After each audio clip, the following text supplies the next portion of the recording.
Okay, could I leave now so I can go to bed? It's 10:39 p.m. Wait, what's that? Oh, you gotta be kidding me. Well, it gets like you guys are getting a present as confiscation as a bit of a peace offering after the previous video. We're gonna do a proper documentary episode directly afterwards as a form of a peace treaty. And it's gonna be a 2-in-1. It's gonna be Phoenix and Draco at the same time. Anyways, have fun. Swoosh! This is Draco. Draco is an irritator. Now, the irritator species in general is located around the marshlands and upper wetlands biomes in the northwest to east-west of the Hollow Earth. The species is a very aggressive and territorial one, being an offshoot of baryonyx. And since they're so close together, they are able to mix breed, which is what Draco is, a mixed breed between an irritator and a baryonyx.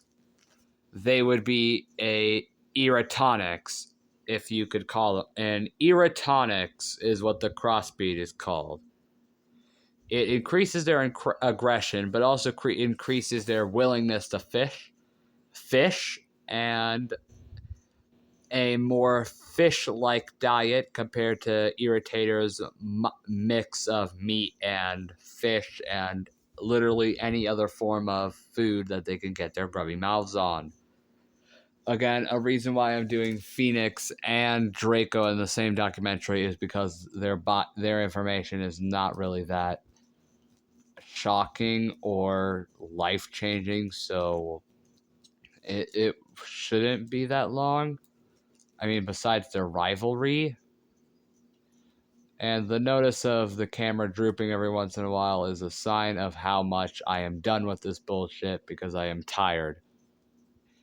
Again, it is 10:39 p.m., probably around 10:42 by now.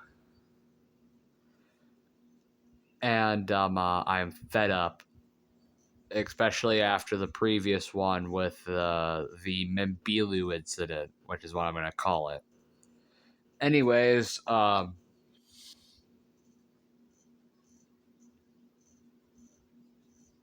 this is a very unique creature, being one of the few semi-aquatics in the Hollow Earth. Irritators are known for their wide gaping jaws, allowing a decently crushing bite compared to other theropods. Their relative Spinosaurus also exists in the area, which almost outcompetes them unless if it wasn't for their adaptability for other areas like lakes and ponds. While Spinosaurus prefers rivers, lakes, the occasional lake, oceans, and shorelines and marshes, along with swamps.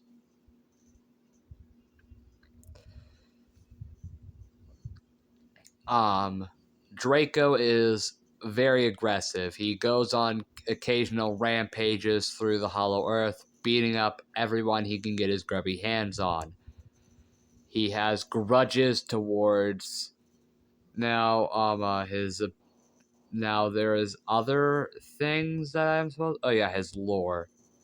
Draco was born after a Irritator and Old Man Barry had a child together. Old Man Barry's wife died eventually due to old age and a heart disease that spread to Old Man Barry, but we cured it before Old Man Barry died because he is him. Anyways, Draco's journey follows one of mental insanity because he never had a sibling, due to his mother dying shortly after he was born. And Old Man Barry tries to take care of him, but since he isn't really as fond of fishing as his father, it doesn't really go well all the time, allowing him to sneak away and go on aggressive outbursts due to the lack of a playmate. Phoenix was an option due to him being close friends, but rivalry soon emerges due to their ancient ancestral blood of concavidators hating irritators, due to them both being apex predators in the same formation thousands of years ago. Which is why I made that prehistoric formations video for the documentary series. Just to explain a couple certain rivalries, like Flashers and Buckshot's rivalry, along with Draco and Phoenix's rivalry. This would also explain why Old Man Barry and Dagon refuse to let their children be around them when they go to speak, because they'll cause a scene. Draco is also known for not having the best of thoughts when it comes to making life decisions, actively choosing to go out and be violent instead of actually rationalizing. He always thinks fight before speak, and if he thinks you are wrong about something, he will beat you up until proven right. Either that or if you're dead. Usually the latter, usually the second option comes before the first. So yeah, no, if he attacks you, you're fucked. Draco is also very territorial due to his irritator DNA and refuses to share territory with anyone except for his father, Old Man Barry. Due to the pack mentality, because of other more deadlier creatures in the Hollow Earth. Irritators are also known to be generalists, as just like other creatures. And Draco shows no change in that. He actively seeks out the occasional treat at Mr. Dime's dining hall and Old Man Barry's sushi buffet, or whatever you want to call that, the all-you-could-eat buffet. And because of that, it doesn't really affect his overall ability to hunt due to, the Hollow Earth being supplied with food infinitely now.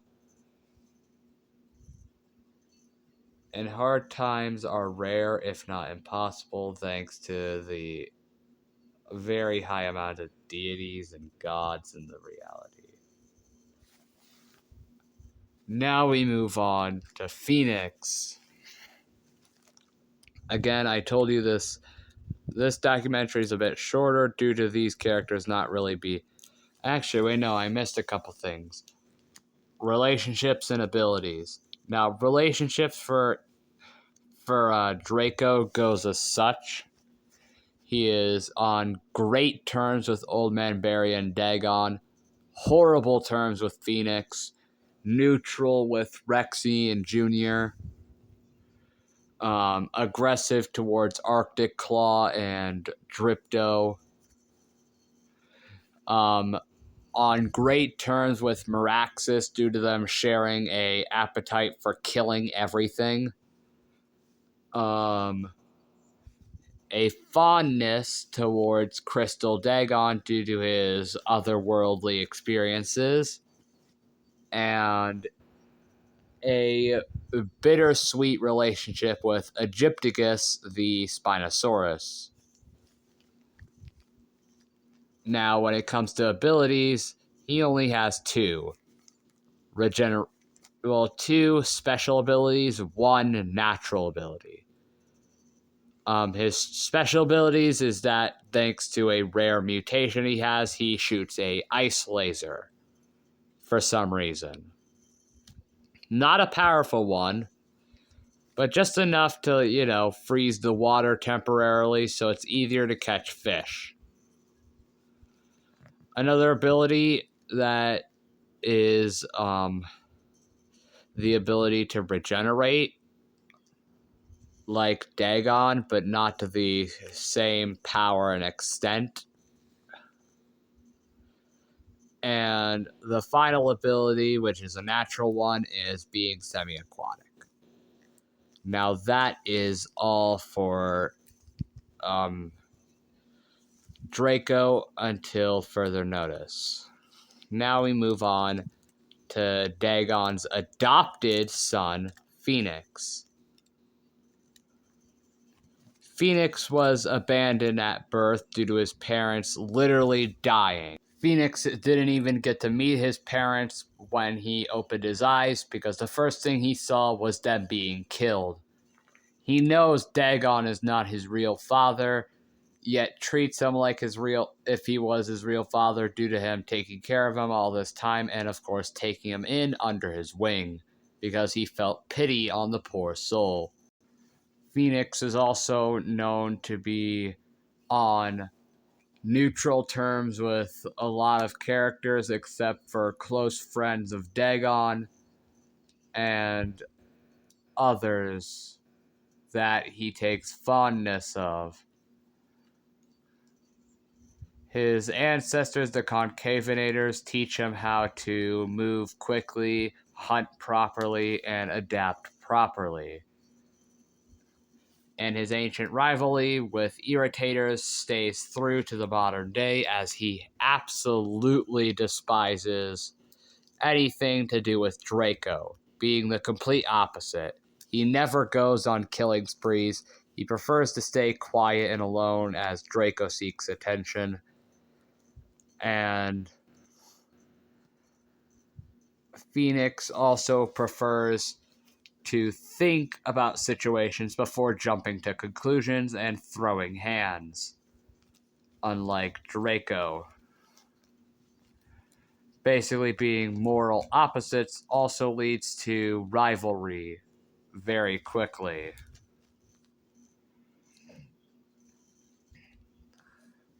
And thus, the first two proper videos on my YouTube channel were literally the beef that Draco and Phoenix have for one another. Now, before we talk about that rivalry in depth, let's talk about Phoenix's relationships and abilities. Phoenix has a great relationships with the Great Elder, Drathulu, Dagon, and Old Man Barry.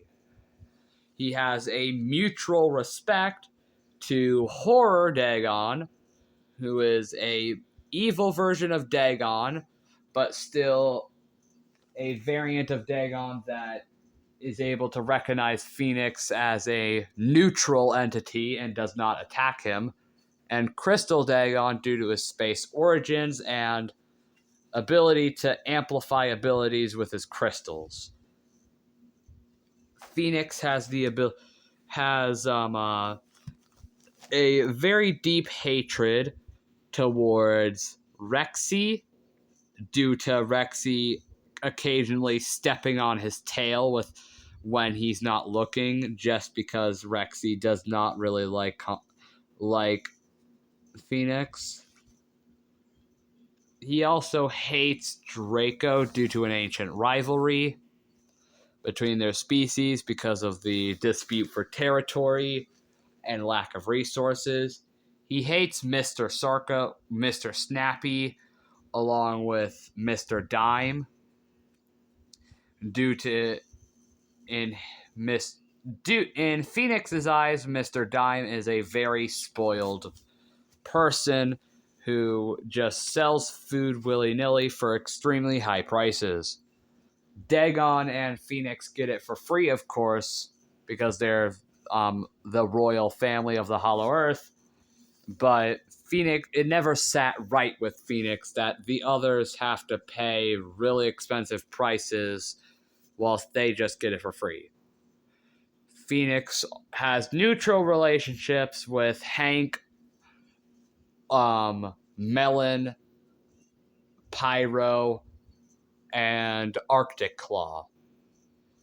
He despises Meraxis and is on good terms with Slasher and Buckshot and tries to make them get along despite their rivalry. Now, the rivalry between Draco and Phoenix is a very upturned one because they were never meant to fight.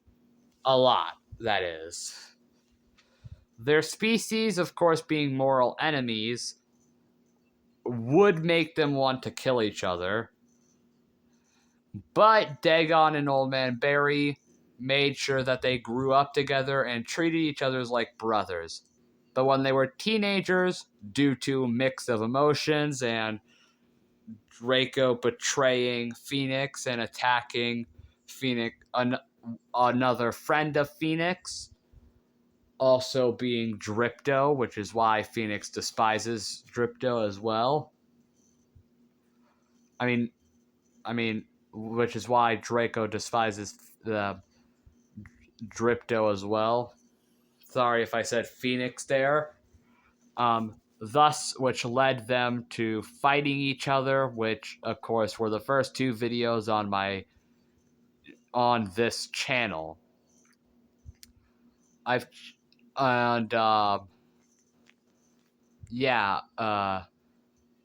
lot of things changed since then.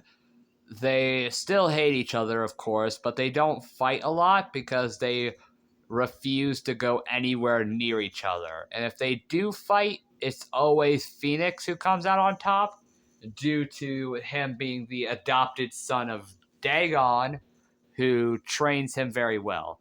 I forgot to say that Phoenix also has the ability to revive himself like a phoenix in Legends and uses fire as his main form of attack. Just forgot to mention that, by the way. He could also burrow underground like Anguirus and also swim in the water and live on land because he's also semi-aquatic like Draco.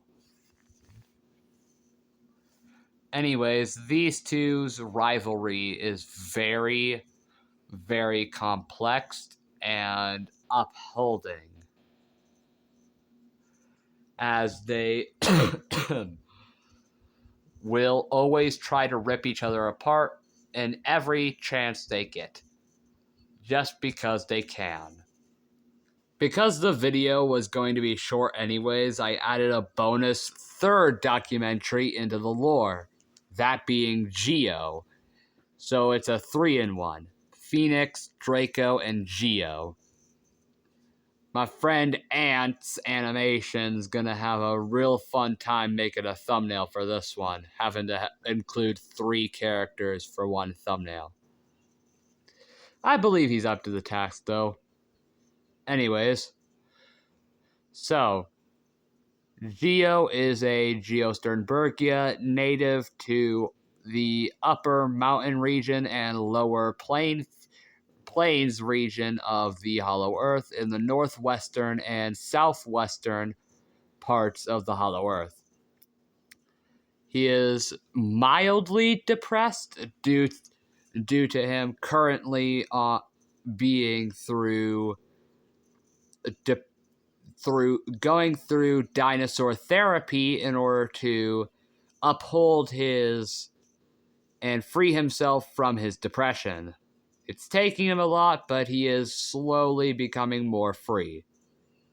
He is able to fly for very long distances and use his head crest as a form of navigation. It also senses his mood and makes his abilities act as such. The reason why Geo's depressed is quite an awful story. Geo once had a family, a wife and 5 kids. But a long time ago, during a very heavy hurricane, the cave that they were living in collapsed, killing Geo's children and gravely wounding his wife, who soon died of her own injuries afterwards.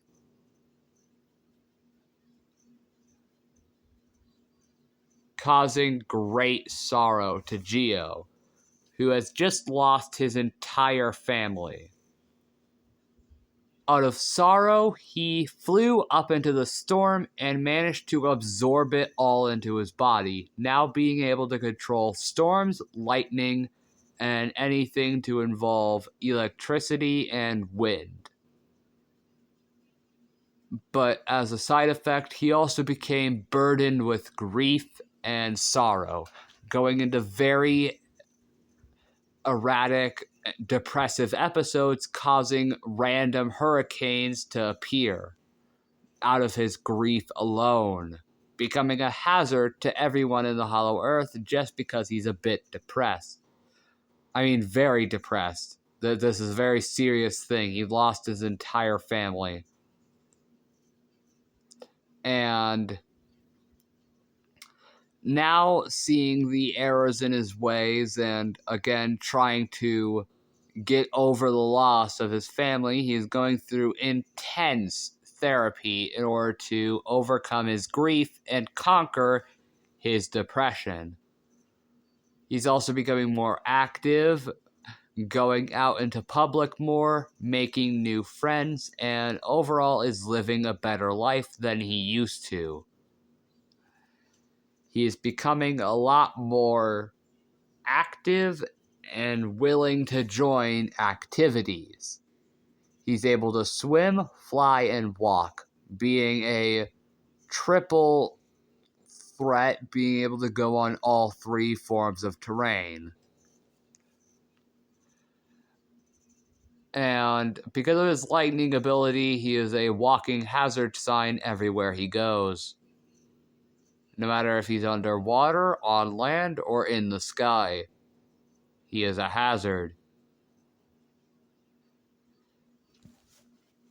Geo's abilities include manipulation of wind, manipulation of weather, electromagnetic field, the ability to conduct and control lightning, the ability to cause hurricanes just if he's in a bad mood, and the ability to slam his wings together with incredible force in order to cause a powerful lightning strike. His relationships to the other characters include him being on neutral relationships with Dagon, good relationships with Old Man Barry, neutral relationships with Mr. Dime, Phoenix, Draco, Rexy, and Junior, because Junior likes to nibble on his wings and he does not like that, regardless of whether if it's a child or an adult, he does not care. And he's on good relationships with